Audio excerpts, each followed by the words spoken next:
That lady is with the Poker Etiquette League. Turns the king of hearts, no help for Doyle. Last chance for Doyle to catch a 10.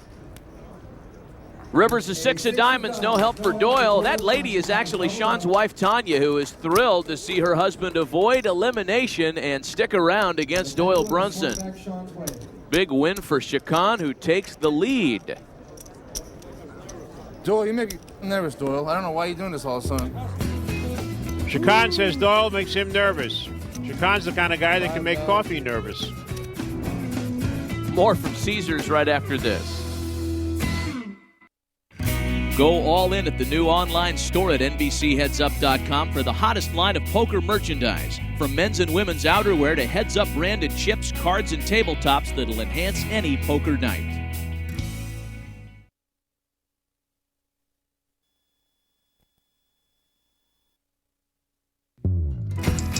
Welcome back to Caesars Palace. In this edition of Heads Up, we discuss the art of trash talking and examine how some top players feel about chatter at the table. I'm sure there's probably like 50 donkeys left. I like to talk a lot of crap because I like to have fun. I make poker fun. You know, it depends what kind of trash talking. I think a lot of people, when they're on TV, they just think that they're like on stage and have to be funny. There's a fine line between trash talking and emotion. A lot of it I don't understand. I mean, you can say anything you want, but you still have to be a civilized human being. I mean, there's gamesmanship, and then there's just being a jerk. You might think this funny coming from me, but I'd like to see some of the trash talking banned. All you got to do is keep hitting miracles. I think it's complete overkill. I can't. Some of these guys are going to get punched. What's going to happen? By the way, we tried to get Sean Chacon's comments on trash talking, but he was too busy trash talking to give us an interview. 10-7 for Brunson. All in. All action, no talk there. He moves all in. Yeah, it looks like Doyle's getting a little restless. And on a pair of fives, Chacon calls. I'm at the 10 business. Doyle shows 10-7. Sean shows pocket fives. It's better than I thought it was going to be. Doyle has 2 overcards, 10 of spades, 7 of clubs. Doyle's a little less than even money to stay in this tournament. Going to have to catch a 10 or a 7. Jack, 10, Jack. Doyle pairs his 10s. Great flop for Doyle. And Sean Chacon's going to have to talk himself into another 5.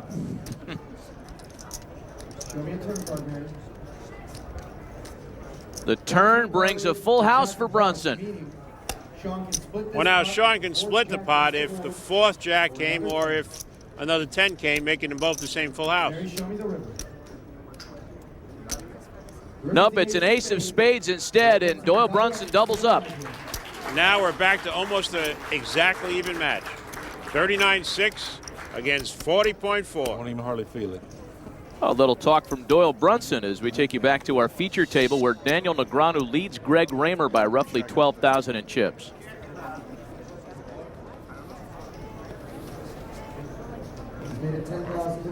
And suited 10-5 for Raymer. And he's going to continue his aggressive play.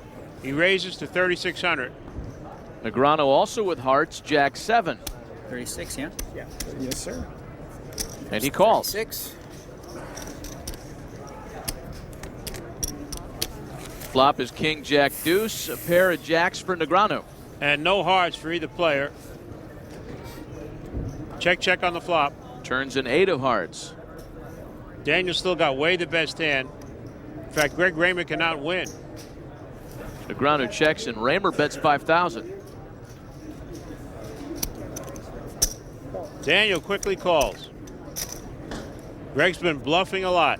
Deuce of clubs on the river. Daniel checks. All in. And Greg Raymer moves all in. Immediately. This is the biggest bluff he's made in this match, in this tournament so far. This is a major bluff. He's got 10 high. Daniel's got jacks. Second pair. Pair of deuces out there. Remember, Greg Raymer raised before the flop. He bet on 4th Street, just like he had ace-king or king-queen, and now he's gone all in on the river. Greg's trying not to show anything. Bigger 2 pair, no set of queens. Otherwise, Daniel smells something. Let's take a look at the river. Oh, this could be a real big mistake. It's 3 to heart. Greg didn't like to hear that. Daniel's indicated he's going to call. I gotta go with my gut. Gotta go with my gut. This could be really stupid. I call. Wow. You call, you win, buddy. How do you call that? Great call. What Great a call. play. Tough one, tough one. You put the heat on, buddy. You put the heat on. Middle pair, baby. That's the one I needed. Thanks, bro. You're the man. Hey. Whew, that was tough. Daniel Negreanu eliminates Greg Raymer and advances to the field of 16. Yes! Oh, baby, what a big call. That's all. That's the whole thing right there. I called him middle pair. I'll tell you, I set it up good, too. Oh, sweet. Thanks. Oh. Daniel's a little proud of himself here. He feels good. You know when you have to call? See, the thing is, I don't want to play any big pots, but I know he's got that bluff in him. And before, when I just did that to him, like twice. So he's thinking that. I don't know why he's talking to Sean Chacon's wife.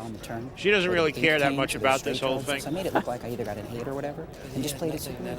No. He was just playing. Oh, he's talking to Josh Arias. Check to him. Let him bluff. The came King 4-4. You see that one? I had Ace Queen. Suited. I didn't re-raise him before the flop. Check call. Turn a king. I check call. River he just gave up. Played it good. Well, we don't have to go back too far to identify our Card Player Magazine play of the day. Greg Raymer goes all in, and Daniel Negreanu agonizes over whether or not to call. Gotta go with my gut. This could be really stupid. Actually, this is the Card Player call of the day. Greg Raymer was representing Ace King or King Queen. Daniel Negreanu called him with second pair jacks. Won his match. The winner is standing by with Catherine Tappan. Daniel, congratulations. On the last hand, you could only beat a bluff. What made you call? Well, I tell you what, first and foremost, I really got to thank Josh Aria because we spent a lot of time, him, myself, and Eric, going over some of our opponents. And he gave me a lot of pointers on Greg. He gave me sort of some tells and things. And I kind of set up Greg to make that bluff a couple times by just playing really weak and meekly. So I went with my gut. When it's all said and done, my gut said, Greg's trying to run me over, and I just felt it. But it's so tough to make a call like that. I tell you what, I'm still shaking a little bit because it's a hand that that's not how I like to get my money. That's not like how I like to win. But when you do, it's like, there's no more cards. It's all over. The whole tournament rides on you just being right or wrong. So there's nobody to blame but myself, and if I'm wrong, and that's pressure. But I'm excited. Daniel, what in particular did you learn from Eric and Josh? Well, Josh warned me that Greg had basically a lot of guts, and he's willing to, go for those big pots and make some, calculated bluffs. And so I had to take that into account and try to play what I call small ball, small bet poker, and just wait for the right move. I didn't get that situation, unfortunately. I was trying to set him up to try to bluff me and then pick them off, which is really difficult style to play. And I'm so relieved that I'm through. You have no idea. You really don't. Thank you very much, Daniel. Thanks. So Daniel executes his game plan and advances. Meanwhile, Doyle Brunson and Sean Chacon continue. Chacon with ace queen. And he'll raise to 8,000. Courtesy of the Outback Pocket Cam, we take a look at Doyle Brunson holding on to an ace jack. Could be trouble for Doyle here. I'm all in. Uh-oh. Doyle moves all in, and Chacon, who is covered, calls. This hand's got a better hand. You got me. Doyle I've had you knows the whole he's day. Just by the way Sean called, Doyle knows he doesn't have the best hand. Sean shows ace queen, Doyle shows ace jack. And we can hear who the crowd is rooting for. Gangster! Ace of clubs, queen of spades versus ace of spades. Believe me, jack a of legend don't want to suck out. Trust me. He wants to lose gracefully right now. As a matter of fact, you gotta just do what's right. Just mock your hand, rip him up, and throw him away.